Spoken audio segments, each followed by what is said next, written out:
અટાણે એક ફોનના લીધે સગાઈ તૂટે છે. બેનપણી સામે સાદા ફોનના લીધે નીચું જોવાનો વારો આવતો હોય ને તો ધીરુભાઈ અંબાણી, રતન ટાટા, ડોક્ટર અબ્દુલ કલામ જેવા અનેક મહાન પુરુષો સાદાઈથી જીવન જીવ્યા. સાદા ફોનનો ઉપયોગ કરતા અને કરે છે. દેખી તો કંઈક કરીને બતાવું ને તો મિત્રો કિરણ બેદી બનો, અરુણિમા સિંહા બનો, સરિતા ગાયક વાડ જેવા બનો જેનાથી આપણે પ્રેરણા લઈ શકીએ. સરિતા ગાયક વાડ ડાંગ જિલ્લાની આદિવાસી ગરીબ કુટુંબની દીકરી છે. તેના ઘરમાં ટીવી, વીજળી કે પાણીની પણ સુવિધા ન હતી. નાનપણથી ખેલકૂદમાં રસ ધરાવતી. શૂઝ લેવાના પણ પૈસા ન હતા અને આ દીકરીના જુસ્સો અને સાહસે સાબિત કરી દીધું કે મનમાં કેળવવાનું લગન હોય ને તો ધારેલા લક્ષ્ય સુધી પહોંચી શકાય છે.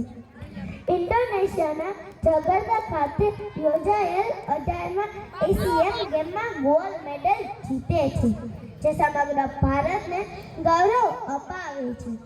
ગુજરાત સરકાર દ્વારા બેટી બચાવો અભિયાનની બ્રાન્ડ એમ્બેસેડર જેવી અનેક મહાન પુરુષોએ પોતાના સાહિત્યતાના અને શૌર્યતાના બીજ રોપ્યા છે.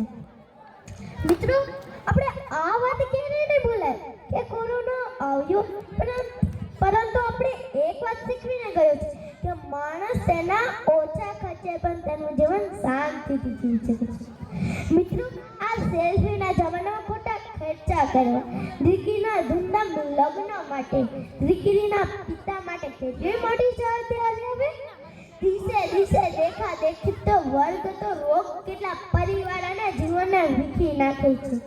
કદાચ એટલે જ આ સમૂહ લગ્નની પરંપરાનો ઉદયન થયો છે, જ્યાં નબળા અને મધ્ય વર્ગને રાહત મળે તે માટે જ થયો છે. બીજાને દેખાડવા માટે ક્યારેય જીવો નહીં. તમારી ખુશી માટે, તમારી શાંતિ માટે જીવો. વધારે ખર્ચા કરવાથી ક્યારેય શાંતિ નહીં પ્રાપ્ત થાય. આ દેખાદેખીના ક્યાંય સ્થાન નથી. આ 4 પંક્તિની કવિતા રજૂ કરીશું ગાનમાં.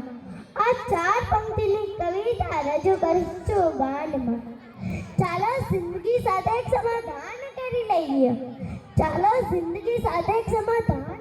લઈએ. દેખાદેખીના ખેલને રદિયો આપી જીવનને નવો ઉપલબ્ધિ